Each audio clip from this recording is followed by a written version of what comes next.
Hi everyone, happy Saturday, September 11th. Wow, it's a lot going on today. Aside from it being, it's the 20th year memorial of 9/11?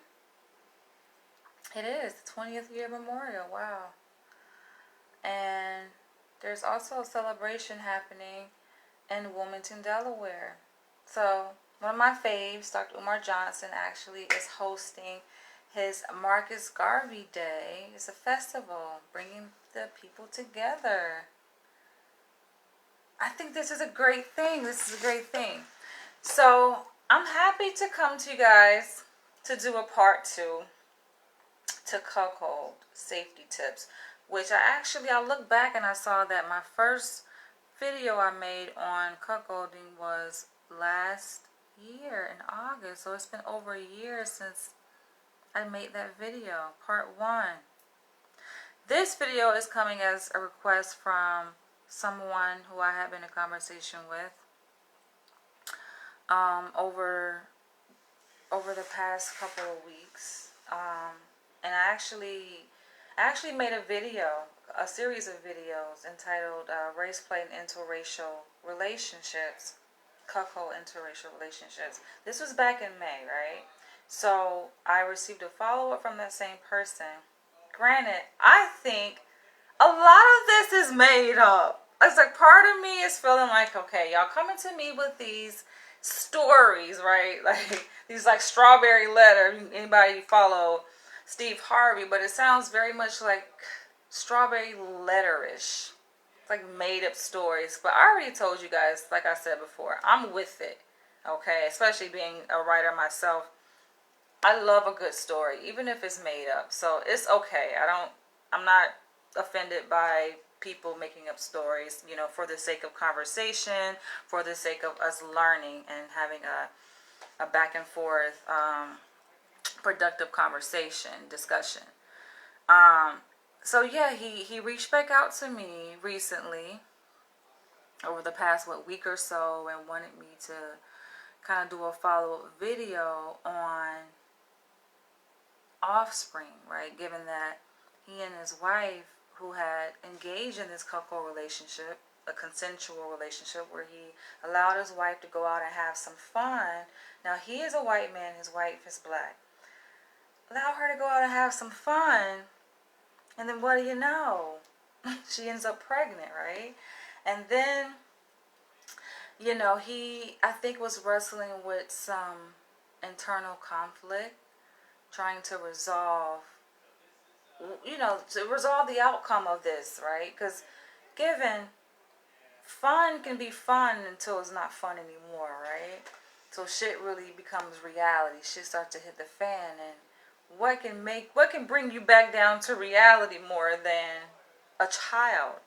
As he begins to reframe in this follow-up email that I'm going to read to you guys, an unplanned child, an unplanned pregnancy. I'm like, wow, it's interesting that he frames it in that way, because before, back in May, when he initially emailed me to talk about race play and interracial relationships, the tone was a bit different. And I already mentioned this before in my most recent video in response to his email regarding, I think the title was Cuckold Offspring or something like that, in interracial relationships, right? Or biracial offspring in cuckold relationships. That was the title of my video that I made in response to his email that he sent me right the other day, because he's having like some thoughts. And what sparked him to send me that email recently was, he said he and his wife actually are thinking about doing a replay of this situation. He wanted to get my perspective of it. A replay of it in the sense that they want to have another child. Now, their first child was a product of the cuckold relationship, the bull coming in, and actually it was multiple men. It was multiple men because they didn't even know who the father of the child was. They have some suspicion, but they don't know, right? And so then a baby comes in the picture. That's the first child. The second child at least according to his story, it's both of their children, right? It's the child that they created together biologically, and then now he's contemplating with his wife on having a third child in a cuckold situation, and wanted to get my perspective, which I provided my perspective in the video entitled Biracial Offspring and Cuckold Relationships. Now here we are, right? Because he saw that video that I made, and he sent a reply. I'm going to read you guys what he said, which is what prompted me to make this video, a part 2 on cuckold safety tips. So he says, just watch your video. So to answer, and granted this was sent September 9th, he says, just watch your video. So to answer your question, yes, my wife did get pregnant by a black man. I don't think that was my question. That wasn't my question. That was already made clear from your earlier email back in May, that the bull was black. I don't think I questioned that. I was more concerned with the ethnic background and the skin tone of this bull. He says, yes, she is of a darker complexion. Is this just about it being exciting to see my wife with another man? Yes, he answers. And also the fact that she is satisfied. I would also, you already kind of clarified that when we were going back and forth in a 3-part series on race play and interracial relationships, given I have my own perspective, linking it kind of back to more of a racial historical context. But you're like, oh, no, it's really about my true, genuine satisfaction of seeing her pleasured by another man. And I'm not refuting that. Listen, if you stand on your truth, you stand on your truth. And that's what it is, right? He says, I would also say it's attractive to know she's pregnant with another man's child. It's a turn on to me, and I like her making the decision about, I just can't let it go, right? Something is telling me, okay, there's something there.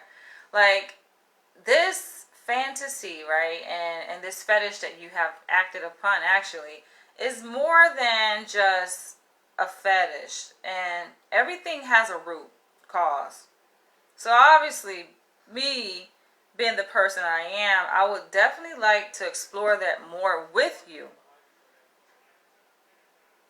right? It could just be that you're watching a lot of porn videos, but what is it about something within you that draws you to a certain type of porn, in particular cuckold, right?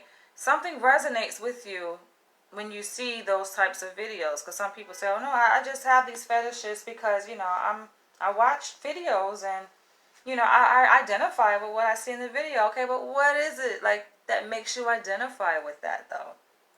Let's take it a step deeper. And it just makes me wonder, what was your relationship like with your mother? What did you witness her doing, right? That gives you this proclivity towards being a cuck. Did you witness this dynamic play out in your household growing up with your mom and your dad? That might be too much for some people, right?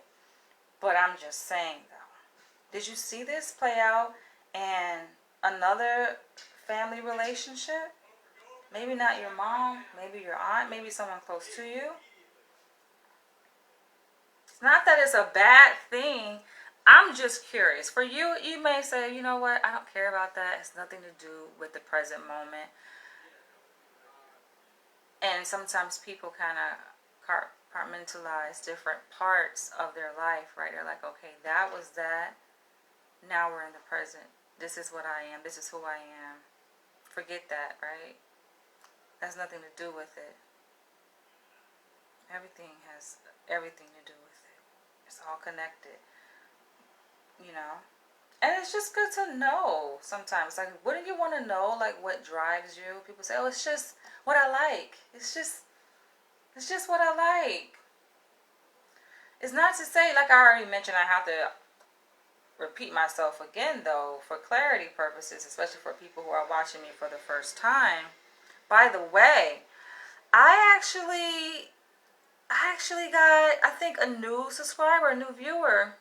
And how do I know I got a new subscriber? Because YouTube doesn't alert me when new people subscribe. I think once you reach like a certain number of subscribers, they don't tell you, okay, you got a new subscriber. It's only when you have a smaller size channel. But my channel is growing. So, but I knew that it was a new subscriber, actually female, because y'all know I've been complaining about, damn, majority of y'all who watch me are men. Nothing against men, but don't y'all think about it. This is a number, right? YouTube, because I check my analytics, and YouTube tells me that 96.7 of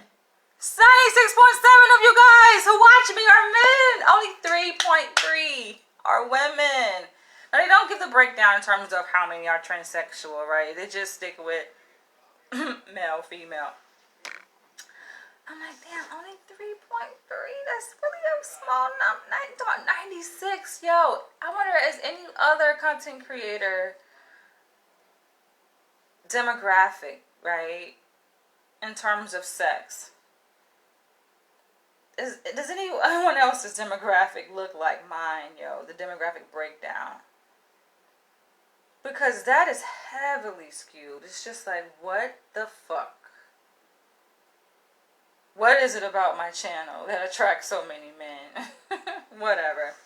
But yeah, like I got a comment from a dominatrix. And I'm looking at her because she commented, right? And I see the picture. I'm like, oh, this is a black woman. Oh, she's attractive, right? And she was like, oh, I'm here for this title. And it was the video that I made on the black Hebrew Israelites, black supremacy, BNWO, and white submission. That's all one title. All in one title. I made that video. She commented on that video yesterday. And it drew my attention. I'm just like, oh. She said, oh, yes, I'm here for the title. I'm like, I'm here. Oh, okay. And I look at her picture. I know how tiny the freaking avatars are. I'm looking at it, and I'm just like, she looks cute. So I click on it, right, and it takes you to their profile. And she has her channel. She's a content creator. Not only that, she's a dominatrix. And I was really fascinated to see what the work she's doing, right, with men. And I'm listening to her. I'm hearing what she's saying, but I'm really like hearing how she's saying it, right? Reading between the lines. I'm like, damn, I see myself in her. Apart from her being a black woman, I really see myself in her in terms of personality. But I'm like, I'm not a dominatrix. I know a lot of y'all try to pull me in that realm. No, not going there, okay? No. But perhaps in my sophisticated way of being, I could will my desire to be dominated by an alpha male through dominatrix, huh? That would be pretty sophisticated. Thought about that.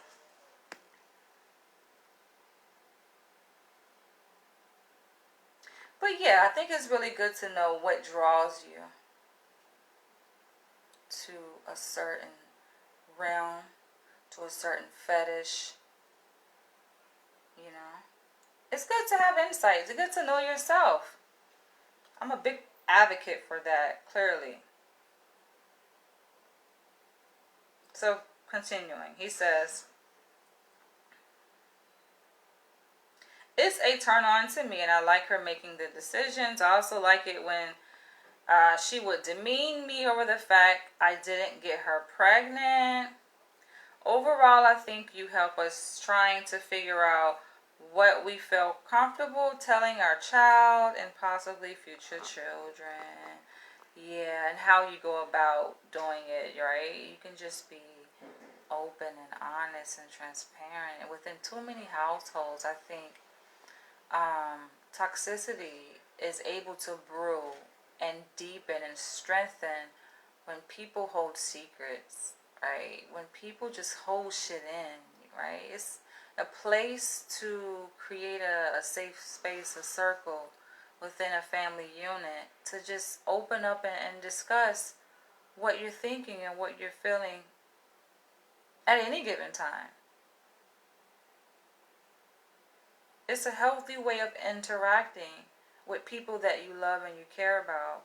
And yeah, as I said in my previous video on biracial offspring and cuckold relationships, that is important to just be frank with your children. It's, it's not a matter of should you tell the child that you are not the biological father and that they were conceived and through a very special, miraculous, alternative way of conception.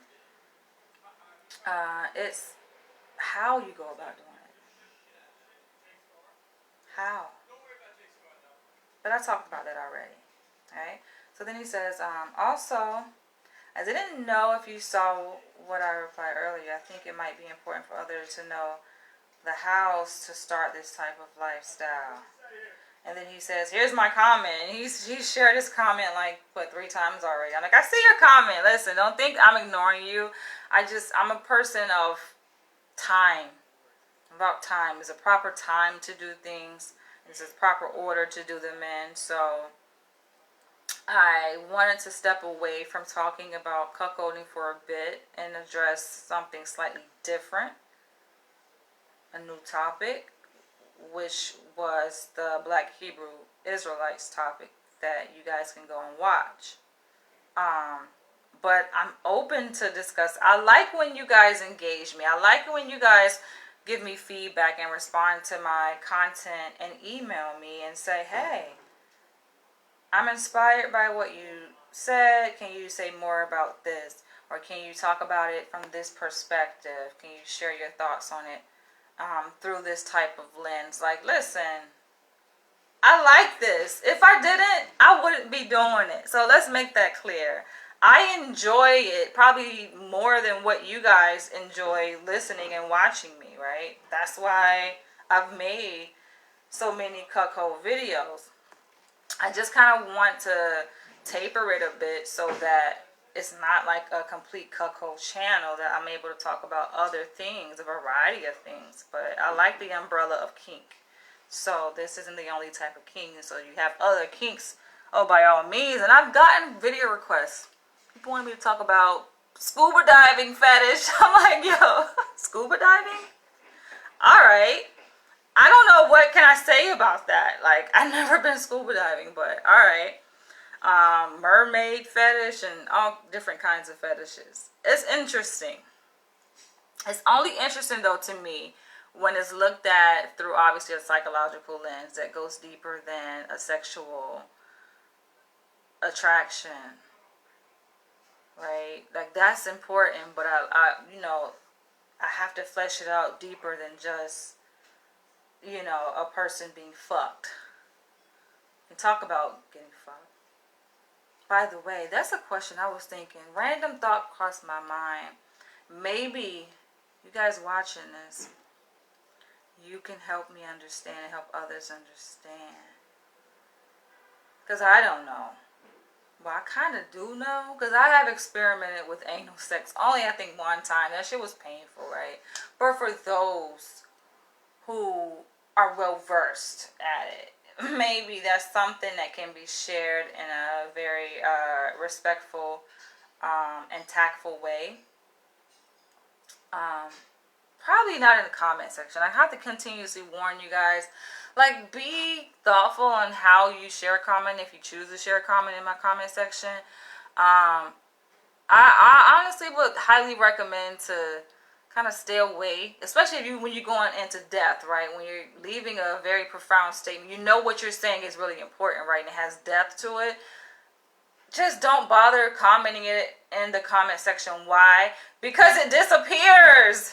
Yo, y'all don't understand the level of censorship on these social networking sites. But it's up there, especially YouTube. I think YouTube has the most stringent rules when it comes to censorship. They don't play, yo. You can just say black. You can just say like white in a certain context when you're talking about race, and your comment will be automatically deleted. I don't delete it. The YouTube algorithm does. You can say, and this is like a mature channel. In the video, I make sure I have my settings already preset on all of my videos to say, no, this is not made for kids. This video is not made for kids, right? Because there are laws surrounding that. and how to protect children from content that is just not age appropriate for them, right? So I make sure that all of my videos are set for no, this is not made for kids. Absolutely no. And I look at my analytics and it starts at 18 years old. I have absolutely no people watching me under 18. That's a good thing though, because that's not who I make my content for. They shouldn't be listening to this. So I say that to say that email me, guys who are well versed with the whole anal sex thing. If you want to share, the sensuality of it and what it feels like. But let's continue. So this is what this same person wanted me to talk about, which leads to the topic of this video on cuckold safety tips. He says, also probably would be a great informative video on how to get into the swinging cuckold lifestyle. There really isn't a whole lot of info on these topics of how to get started. I'm sure that there is some info that you can find probably when you do a Google search, because we live in the information age and there's so much information out there on Google. Just doing a Google search, there are videos, even like on FetLife they have like groups and they do the stickies, with tips and all of that, people sharing their experiences. But I think what it is that it's different when you read an article. That's one thing, right? Or you read, let's say, go to a website and there's a posting on a website and it has like the do's and don'ts. That could be helpful, right? But to flesh it out in terms of a video, it kind of takes it a step further.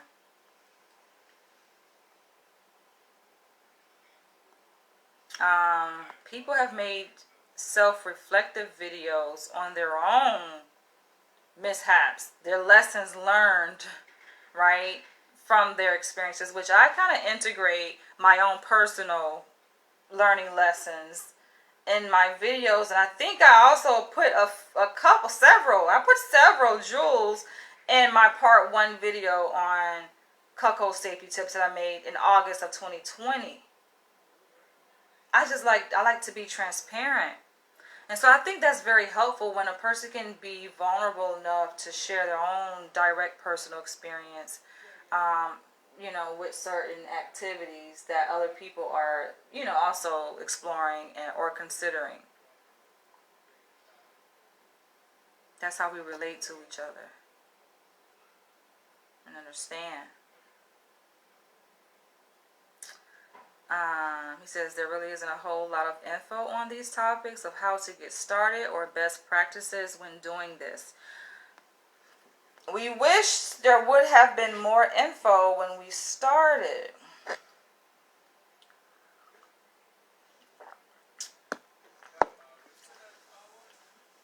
It would have a lot less awkward. It would have been a lot less awkward and strange. Isn't that the beauty of it? I mean, maybe it's just me. Maybe I'm looking at your situation through my own personal lens. But isn't that the beauty and excitement of engaging in these alternative activities? The awkwardness and the strangeness of it is what kind of pulls you into it. There's something about you that is drawn to these versatile experiences. Being an edgy person, not being afraid to take risk, being adventurous, being an explorer, right? So you got to give it to yourself. People don't just jump into fucking BDSM, yo. We already know, like, it's a dark world. Let's just admit that, okay? Some people try to, like, gloss it up and perfume it up, right? And the whole idea of muddying nobody can muddy fucking waters that's already muddied, okay? The shit you're already playing in muddy waters. Nobody can muddy the shit even more than what it already is, right? Just accept that it's a dark world, right? Nothing bad about that.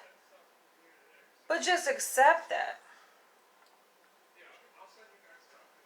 How is that hard to do? And when you accept it, then you can begin to understand it and know how to navigate it, right? Better navigate it. He says there are websites for swingers, but no info on how to properly do it. There is, I'm sure. There's info on everything. Swinging is not a new found activity though. That's ages old. Swinging. Like how and where to meet someone. I can't give you advice on how or where to meet swingers because I'm not a swinger. But from what I have been exposed to, FetLife has an event section, yo. People post events based on location. So you can search events based on where you live. You can search by keyword to type in the type of event, i.e. swinger, right? And you can search by location to see, okay, what is happening in your area. That's how I found when I went to my very first BDSM party for my birthday. I think this was, I always forget, which birthday was this? I was 31? Go back and find the video I made on my first BDSM club experience or party or something. I forget what I titled. This was so many years ago. But essentially, it was my first time like going to like a BDSM party, club, or whatever, right? It was kind of underground, private invite. But I found that through FetLife. And I had an awesome time. I didn't feel pressured to perform or to conform to what other people were doing, right? You were at liberty, all attendees who came, right? And of course, there was a door fee. I think it was like 25 and up. So it's like, okay, mature people, not people immature giggling. Ooh, yeah, ew. It's a mature crowd. But I like that I didn't feel pressured. Granted, it was a lot happening around me, and I talked about that in my video, where I was kind of sitting at a distance from the camera, and I think I was wearing like I was dressed weird as fuck in that video. I was wearing like some marijuana fucking pants and shit. And I was just like talking about how fun, I had so much fun. I went with my ex-partner, a guy I was dating, like seriously, we were living together, right? At the time.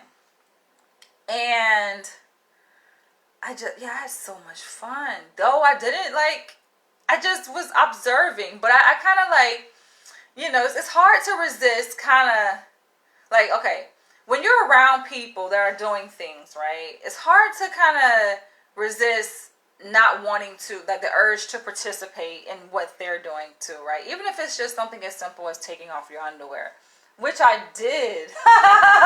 And it was like, oh, like I felt like everybody else was like taking chances, right? And people had different levels, right? When you go to these parties, you'll see people have different levels of comfortability, of exposure to this lifestyle and experience, right? Now it's not like I was stepping into the lifestyle for the first time. Like I didn't know anything about it, because prior to that, I was living in Atlanta, Georgia. And if you guys go back to my story on Dying to Submit that I wrote, then you'll see, okay, that happened actually before I moved to New York. So that I was already, exposed to what BDSM was and all of that. And this was an opportunity for me to kind of introduce my partner at the time to that world.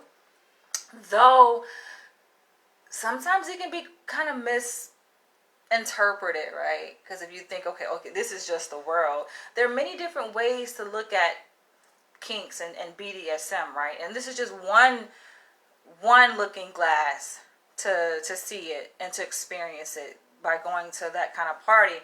But yeah, I really liked that I didn't feel like obligated, like I had to conform and do what everyone else is doing. Like I could have just went there and just sat on the couch and just completely been an observer just observing, taking in things. But there were people, and a lot of people were like with someone else, right? Coupled, or in a group party with other people. I don't think I saw anyone there necessarily alone. It was me and my partner. And I remember, like, there were people, women topless, right? Just to give you guys kind of visual. They had equipment in there. What we call that X equipment. They had people demonstrating how to use that and getting spanked. Spread all fours, kind of spread eagle, arms out, legs out, standing against the X. Drop in a comment. What is that called? I know there's a name for it. Yeah, they had different like rooms, right? You can go into, and it just felt like, wow, free. And because there was an energy vibe around me that felt free and safe, I have to admit. Not just free, but safe, right? I didn't feel no sense of threat whatsoever. And that's the reason why, like, I kind of tested, my liberty. And I removed my underwear. I was wearing, what was I wearing? I think I was wearing, like, because I used to dress so kinkish back then. And this was in New York, by the way. And I think the location was, like, in Manhattan. And so, I think I had on a skirt. I think I had on some tights. I'm wearing tights, a skirt, probably some black kink stuff, right? Boots or something like that. But I remember, like, dang, I removed my underwear. Nobody removed them. I removed my own underwear, right? And it was just something, like, fun, mystical, sensual about walking around with no underwear on. And only me and my partner knew I wasn't wearing no underwear, okay? The place where I removed it, they had, like, a balcony. So they had, like, so many different places you can go, right?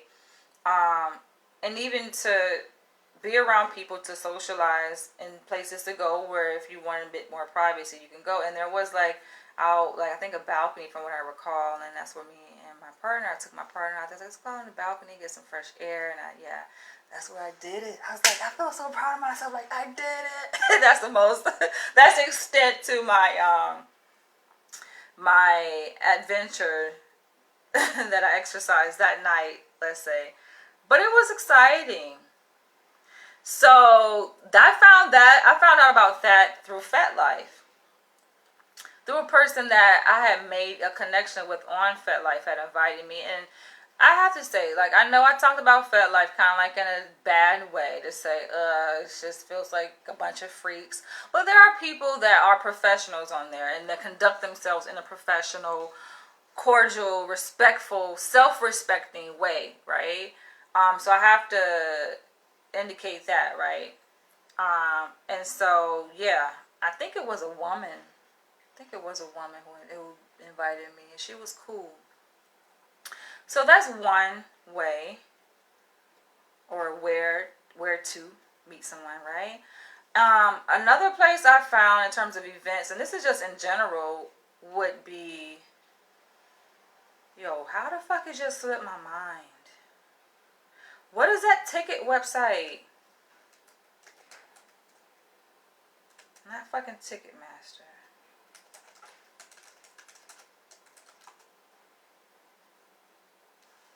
Fuck is that ticket website called? Oh, now Google don't want to help me out. Not fucking Ticketmaster, yo. It's gonna come to Eventbrite. There we go. Eventbrite, right?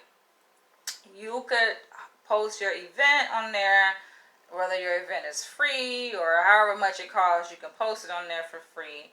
Let people know about, and they'll send like invites to people. People can sign up for notifications of your event, like email notifications to stay updated. So that's another place where you can find like local events, and it kind of like is a span of it goes across the whole spectrum, right? So you talking about music, like you name it, food, art, entertainment, politics, fucking BDSM, sex related events, You name it, you have it. You can find an event of your liking, your choosing on eventbrite.com. Now, granted, when you go there, you'll probably see, okay, it feels like, yeah, it's like underground. BDSM events or kink events, shall I say, are often underground. So it's like you gotta know somebody. You gotta have an in, you know. But I don't feel like it's hard to get an in. As long as they see, okay, you one of them, right? You identify. They have groups on Facebook. So it's just really a matter of being a social person and being curious and open-minded to exploring, which it seems like you guys are open-minded to it. And just going on Facebook, typing in certain keywords and filtering it by group, right? Because they have it where you can type in keywords and you can search for pages that relate to that title. You can search people, you can search groups. Click on groups. And it'll give you a list of all the groups that relate to the keywords that you type in, right? So if you're looking for swinger type groups, and you're also going to search events too, shall I say, not just groups, fan pages, and people.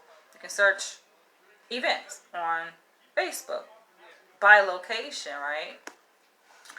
And so, yeah, and introduce yourself.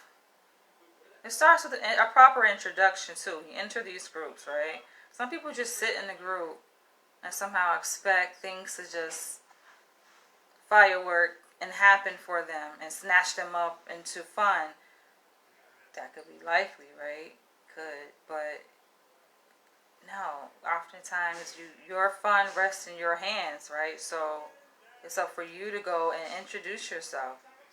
I don't think you have a hard time at doing that because you did it here in your email, exchange with me back in May. So just introduce yourself and say what you're looking for.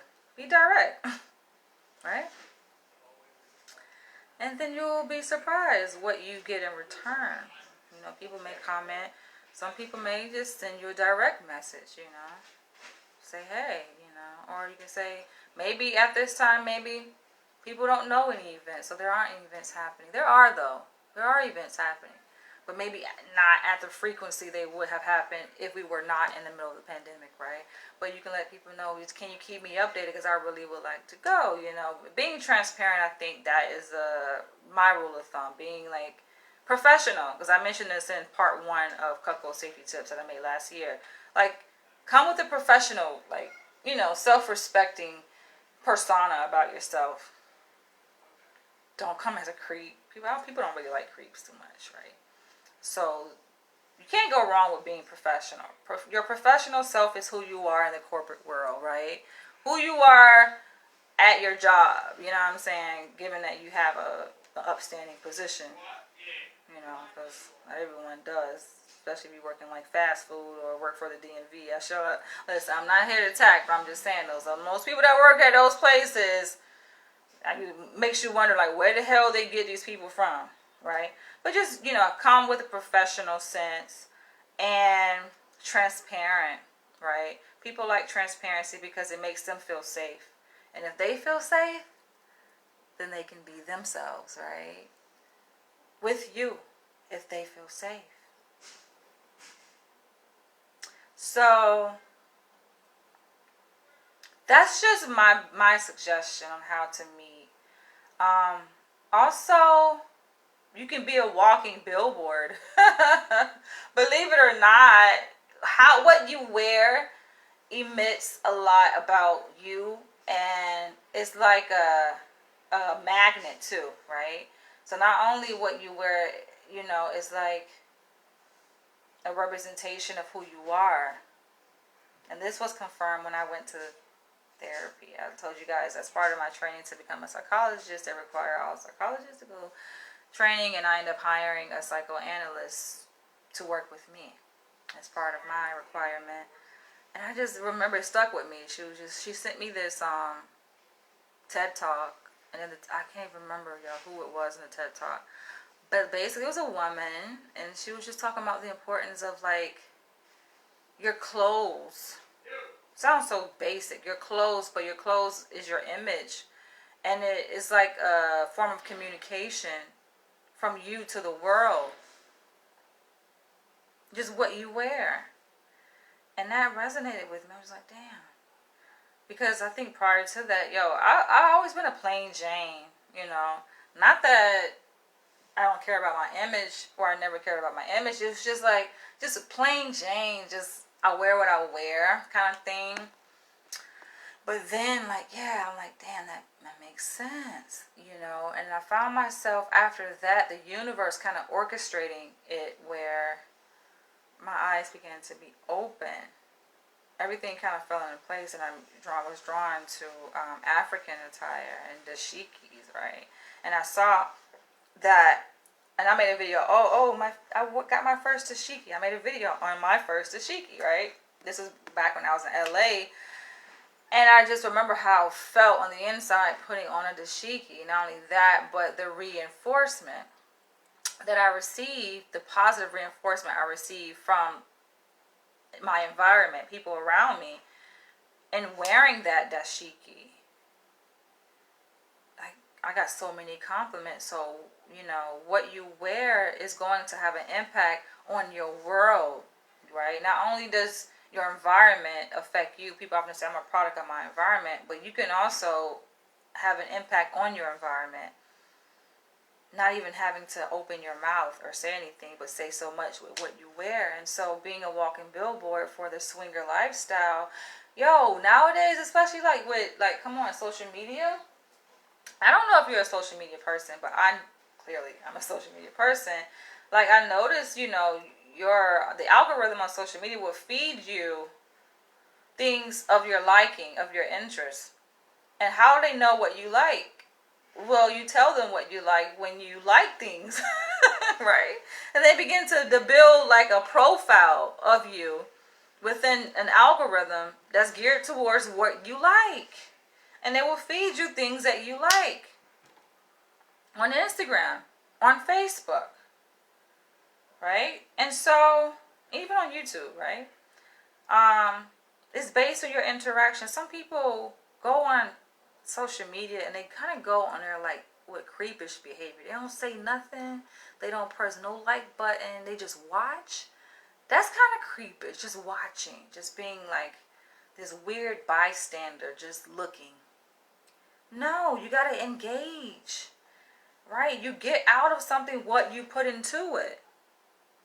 So you got to engage to get something back. And they're going to feed you back what you show them that you're interested in. This is the algorithm. Right? And then you'll find like all kinds of shit. You know, clothing, you know, shirts that may have little catchy phrases about the swinger lifestyle. And, you know, you can like order some of these things. You can wear it and they're like very inexpensive, right? And just see the difference when you wear these things now. And it also depends on where you live. I believe I check your IP address because I was a bit skeptical. Like, okay, this person seems the same as another email that I received, right? I'd be checking IP addresses to see who is who. I'm like, okay.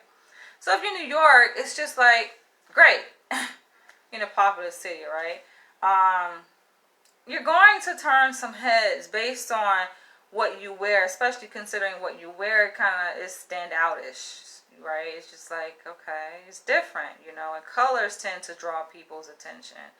Words on clothing draws people's attention, even if it's just black and white. Is the fact that it's a message, you know, people are drawn to that on a subconscious level, right? And you'll see people reading your shirt, you know. The thing I like about New York, though, is that people are bold. So if something resonates with them, they will be outspoken about it and let you know, like, oh, I like your shirt, you know, and that can just be a conversation starter. And you'll see, like the universe has a way of drawing people to you, right? Like-minded people who share the same interests as you, and then you'll find yourself stumbling across other people like you. Granted, in New York, though, there are also like certain pockets, neighborhoods, shall I say, sects, right? Where people congregate, people who are similar minded congregate, and Yeah, there's a space for us kink people, right? I mean, no wonder why I'm drawn to the lower Manhattan part, right? In the Village area, West 4th area, right? But not just that, though. We're all over the place. We're not just there. We're in Upper East Side. We're Upper West Side. We're in, Harlem. Like, you'll find it. I think it's just you admitting that through, every aspect of who you are, how you carry yourself, what you wear, especially, how you dress. Sometimes people only get like dressed up or wear certain things around holidays, right? You gotta wait to Halloween come around. No, you don't have to wait to Halloween come around to wear, this kind of catchy shirt, or outfit. No, be yourself. Represent. Like, if you feel that passionate, which it seems like you are, because look how many emails you've made, right? We're going back and forth, having a back and forth conversation. You're drawn to this apparently, so like, embrace it, own it, wear it, live it, it becomes like who you are, you know. Even on your job, you'll be surprised to see who, even on your job, is like you. You're like, but how would they know unless you're like expressive about it? I'm just saying you got to go around with a sign saying, "Oh, you're a swinger, you're into cuckolding," but it's just certain subtle things that, I'm saying, that you can do. And what I noticed, like, I was working at a clinical site back in LA, and there was another woman working there with me who drew my attention. Right, she was a white woman, but she was reading, and I noticed like it was something about her energy that was kind of speaking to my energy. I'm just like, something about her, right? You get that feeling.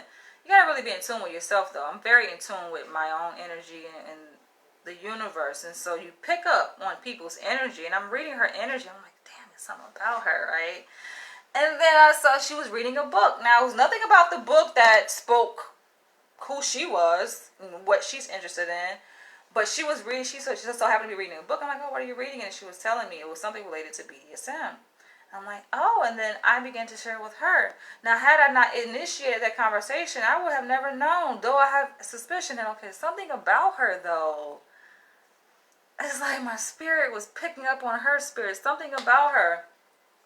And the book was just like the mechanism, the talking piece. And I was just like, oh, okay, cool. And she told me about the book, and then I told her, I wrote a book, Dying to Submit, da da da. And she was like, oh, I didn't know that you were into it. I'm like, yeah, I'm into it. And I'm like, ah. So, we're sitting there, right? And granted, this is like a clinical site, treating adults who have severe mental illness. So it's just kind of the irony of it, right? But anyway, we're sitting there, and like, I kind of pulled her out of what she was doing, and we're both working, by the way.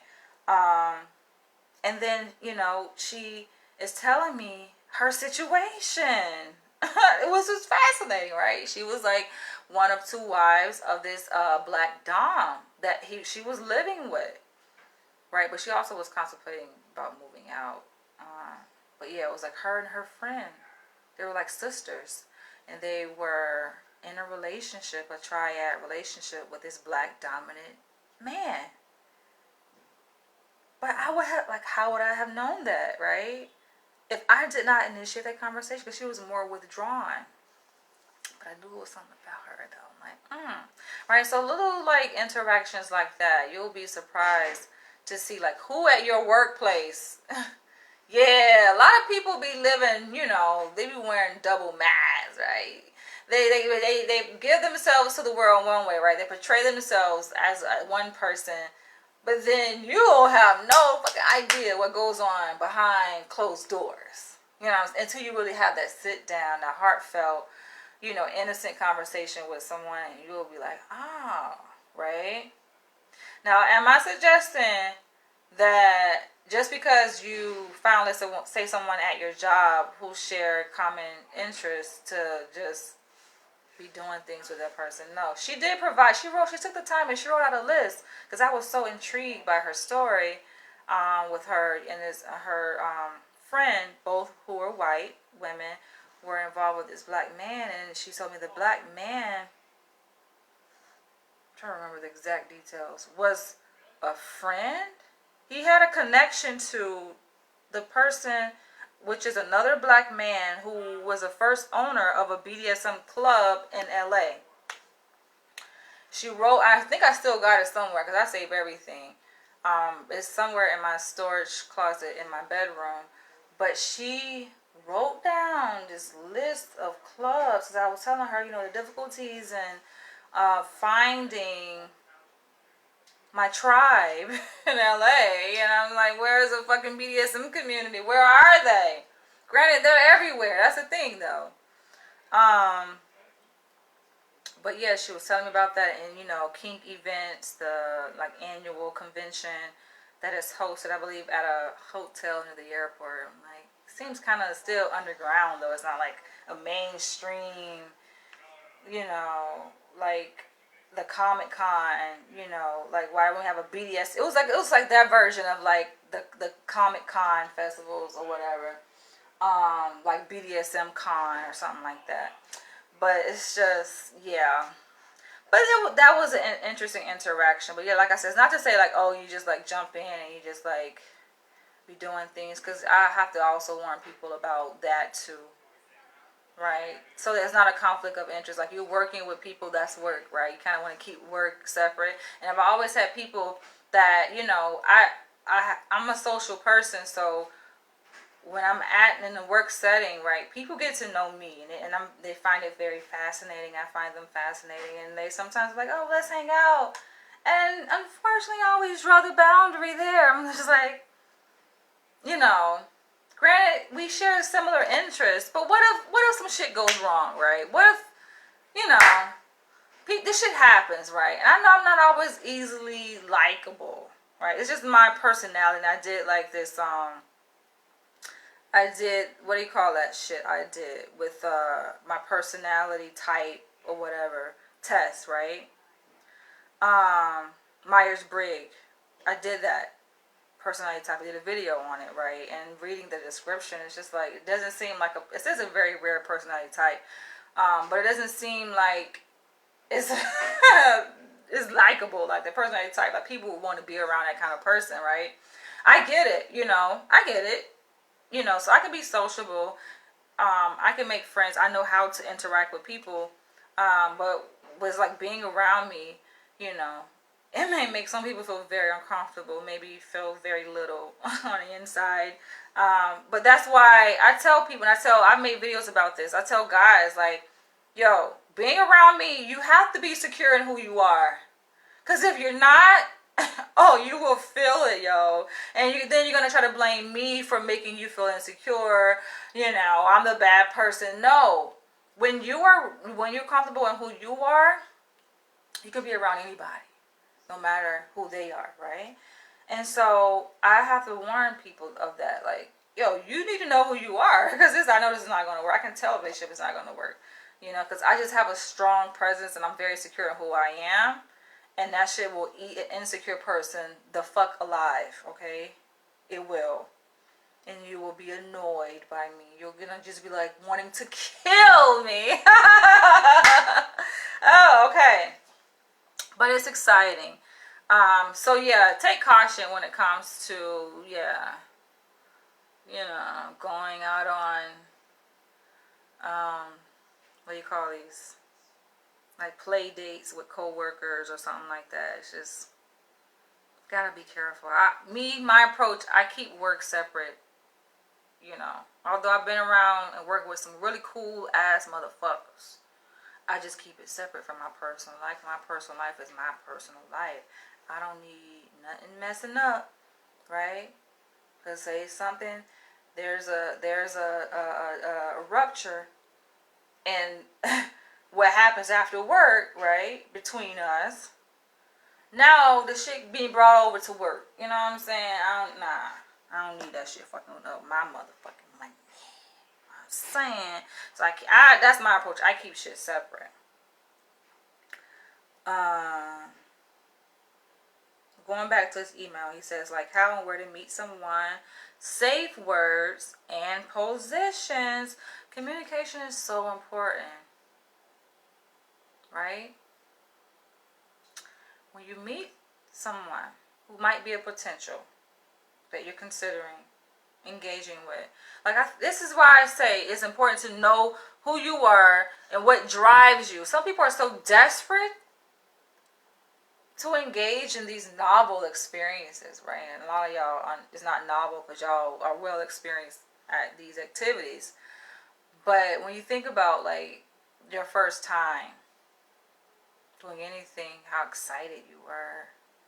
Oftentimes people's first time is very memorable, but it carries with it negative emotions too, because they kind of want to forget it, but they can't forget it. You know, and part of it is their fault on why it was a bad experience. People will be so excited, they just lose any sense of rationality. It's like, you know, and they become the victim and they blame other people for their own bullshit.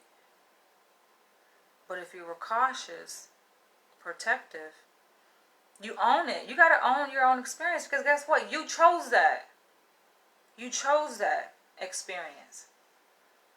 So how all of a sudden you become a victim to it, something that you chose. Now you're excited, and your excitement overpowered your ability to reason and to make sound and responsible decisions that you are responsible for. What is responsibility? You taking ownership for whatever happens. You're responsible. If you drink a whole bottle of Hennessy and you go out and get behind the wheel, you are responsible for what happens. If anything happens. Some people, shit, they do that shit like it's nothing all the time. Come home, nothing happens. But you're responsible for your behavior and the outcome of that behavior. Same thing. If you go on a site to meet someone and you have this interest in cuckolding and seeing your wife fucked by other men, and you find someone, oh, I found someone, like you're shopping for a fucking dog or something. It's not, we're talking about human interaction, right? You're not shopping for, now dogs are cute. I love dogs. Maybe that was a bad reference. But I'm trying to paint the picture that you got to be selective, right, in who you pick, right, and how you create this situation to happen, and not just be so over the top because you feel like it's such a rarity. It's so hard to find a bull. So given the difficulty, you're just blown away at the first opportunity to engage in this. So much so to the point where you're dissatisfied. Because you just went with the first thing. You're just so excited to jump into it. Or psychologically, there is a void, a deep void within you that you're craving to have filled. You just want love. Like the black man said, right? Which I think this is the same person, honestly. But that's his business, right? But like the email from the black guy who said that, you know, he's struggling with finding, you know, someone to love him. A woman that's going to accept him and love him. Kind of, you think about it, it's like a contradiction. On one hand, there are certain aspects of you that kind of yell insecurity, devaluance of self, right? Just by mere fact of your position that you're putting yourself in, right, with these activities. Saying, oh, I'll dress my female partner up for her date so she can go and be fucked by a man, and I'll please her before and I'll please her after. Now, I'm not here to judge. It's not about judging the activity in of itself. You do what you do. But one has to take a step back and think with a logical mind to see what are the implications of that. What are the ramifications of that? This is where a lot of people in kink fuck up. And this is the reason why this person is sending me this email. Because he's reflecting back and realizing through a rational mind that, okay, he has some regrets, right? I genuinely care about people. And so, some things can be avoided, right? We talk about precautionary measures and knowing thyself and being aware of your own insecurities and your voice. Because if you're not, guess what? You're going to be victimized. And someone said it very eloquently in a comment to say that people will feed. There are predators that will come on. They will feed, and guess what? It may turn you on. Sadistically. Masochistically so. You can be very turned on by this dynamic, right?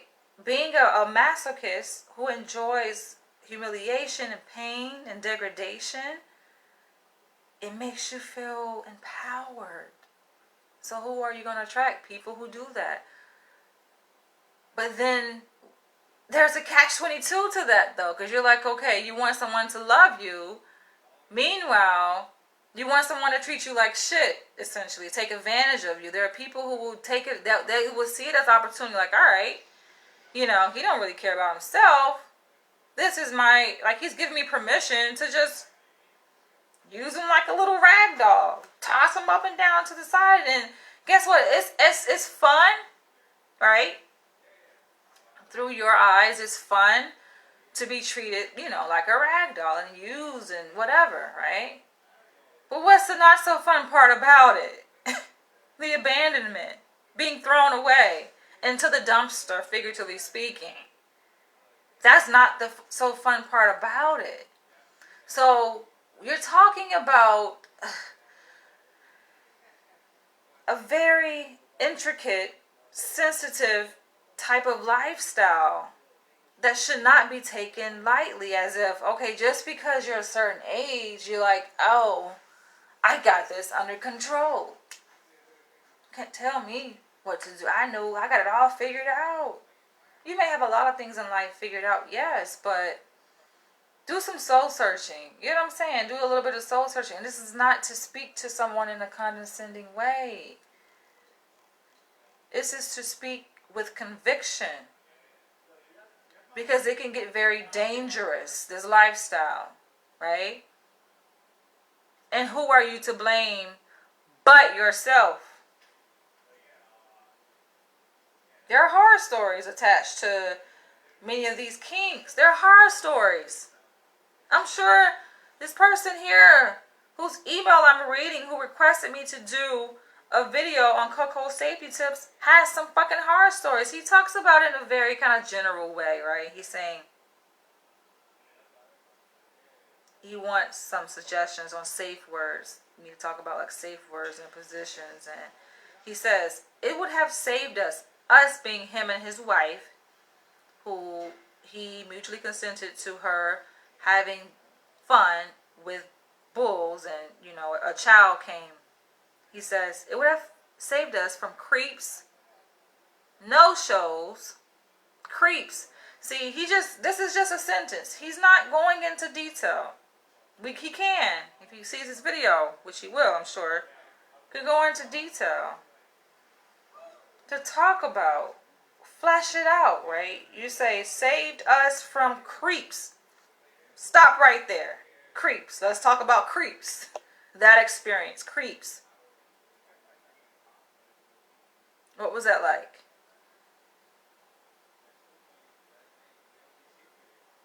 Because he's asking for suggestions, advice. I think the advice is within him, right? Sometimes we look on the outside for advice,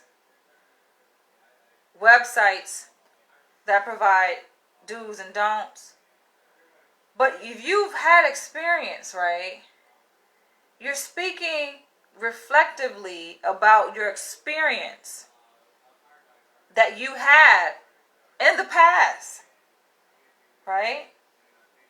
Now, I know life can get busy and you're just living, you're just going, but it helps to slow down, reflect back on your past, experiences. Because all of the advice you're seeking from external sources is really within you. Listen to yourself. Listen, I'm preaching to the choir, okay? I am not apart from this. I know sometimes people say, oh, what's your relationship to cuckolding? You're not involved in cuckolding directly. So who are you to, but I'm involved in kink. I get it, y'all. I get it. It's a different name, different activities, but it's the same. I get it.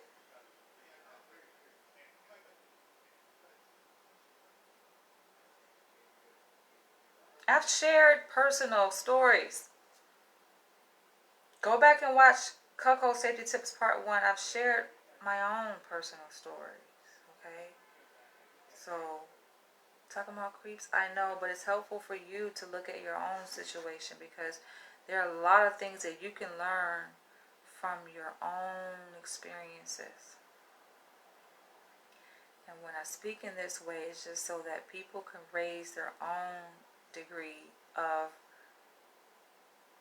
consciousness, conviction, conscience. Sometimes people have killed their own conscience. They've numbed it. The thing that helps them, right, make sound decisions, the thing that protects them from danger, they have numbed and suppressed their own natural instincts. For good reasons, obviously, because you want to have fun. You're like, shit, I want to do this. That's what makes it exciting, right? There's a little voice in you telling you, oh, this is kind of weird. But there's another voice saying, you know what?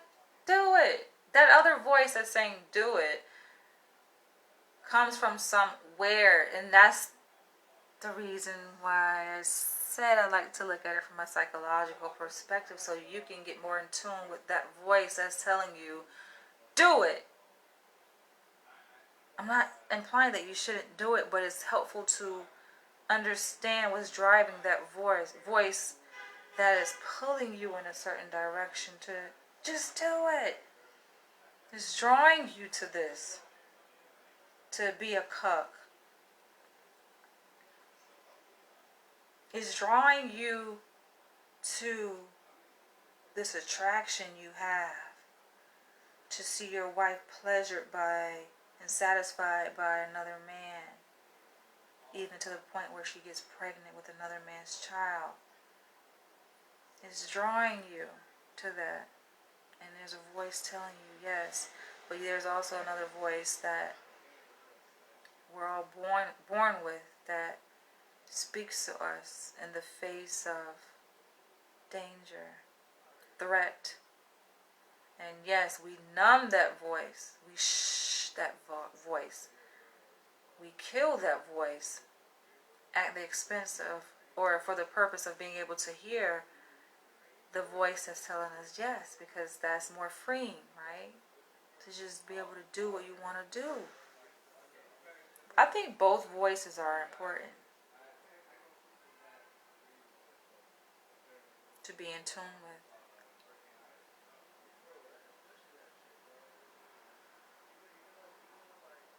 That voice of protection inside you, though, perhaps was speaking to you when you're so inclined to engage with these creeps that you're talking about.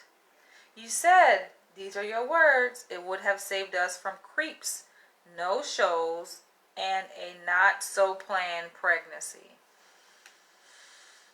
That's a lot. You said so much in so few words. You said so much. The no-shows. Okay, we're talking about creeps. Now let's go on. The no-shows, right? This is like, what the fuck? So just like no-show. But perhaps that's a good thing, the no-show. But it's just like no kind of decorum, respect. I feel disrespected, right? Like if you put in the time and effort to show up get dressed, you prepare for something that you have arranged with someone else, and they no-show. It's not that they don't show, right? It's that they don't. What a no-show is that you don't even inform the person that you're not coming. That's a no-show. So it's not that, okay, you just don't show up. You don't even communicate to tell the person that is waiting for your ass that you're not going to be there. At least give some kind of explanation. Like, come on. Treat people how you want to be treated, right? And then he says, and a not so planned pregnancy, which kind of underneath that sounds like regret. Underneath that whole sentence. It would have saved us from creeps, no-shows, and a not so planned pregnancy. That's a moment of vulnerability there. And vulnerability is healthy. And regret is healthy. Though it may make you feel bad on the inside. But it's healthy. Because at least your voice, your conscience, your instinct, which protects you, serves to protect you, is now being woken back up. Right? You didn't quite kill it off. It's being woken back up. And now you can feel regret. Regret is tied to that voice that was speaking to you then, but you didn't hear it. You quieted it out. This is the other side of that voice, the regret. And so, looking at that sentence, extrapolating that sentence, it would have saved us from creeps, no-shows, and a not-so-planned pregnancy. There's a lot you can do with that going forward, right? In terms of self-empowerment for you and your wife, your family, and for, other people. If you can recall, you know what I'm saying, like the details of what you just stated here, the creeps and no-shows. And of course, I'm pretty sure you can recall what made the pregnancy, though you may not know who the hell impregnated her, though, but you can recall the situation surrounding that, perhaps, as much as you can recall from it. Write it down. It helps to write it down. It helps to talk to someone about it. People do it in therapy. Therapy is perceived as like a bad thing, like, oh, something is wrong with you. No, it's just a way of thinking out loud and having someone who is trained to do something with those thoughts in a very helpful way, right? To reframe it in a helpful way. It's beneficial to you, right? A very empowering and freeing way. You can do it by yourself, of course, and going back and looking over those experiences to see, okay, what were the signs? How did you know they were creeps? Or maybe you just learned it in hindsight. But in hindsight still, what makes you say they're creeps? That's something you can write out in your own book. You know what I'm saying? Of do's and don'ts. Warning signs to be aware of, right? For yourself and other people. The no-show aspect. That's a whole chapter right there. And going forward, you say we are still stumbling through it all as newbies. Yeah, they're relatively new because he said that they've been at this lifestyle for 3 years. And it would be great if there was a book or manual. He says, LOL. You can write the book. Listen, you can write the book. I shared my perspective on it in a video here. But you can do this. Or we can do it together, right? In exchange, right? And, if you're willing to just be a little bit more transparent. Right? Because that statement, the creeps and no-shows and unplanned pregnancy, there's much more behind that. Right? Than what you stated. Talk about it. You can email me back and just say more. Just focus on the creeps. Just talk about that. That could be a whole freaking video series. Just the creeps. Right? But the creeps are come on, you're attracted to the creeps. So it's not so much, oh, let's make a video about creeps. Let's make a video about creeps and what is inherent within you that attracts you to that. Because it doesn't serve anyone to talk about a creep if you don't know what inside of you attracts you to that, right? Because they're going to still always be creeps, right? So being able to identify a creep, that means nothing. That there's a magnet within you that's pulling you to these creeps, right? Sometimes in an irresistible way. Because all you're going to do is like, okay, you know they're creeps, but so what? You're still going to have this attraction to them. Not to say that you want to kill the attraction.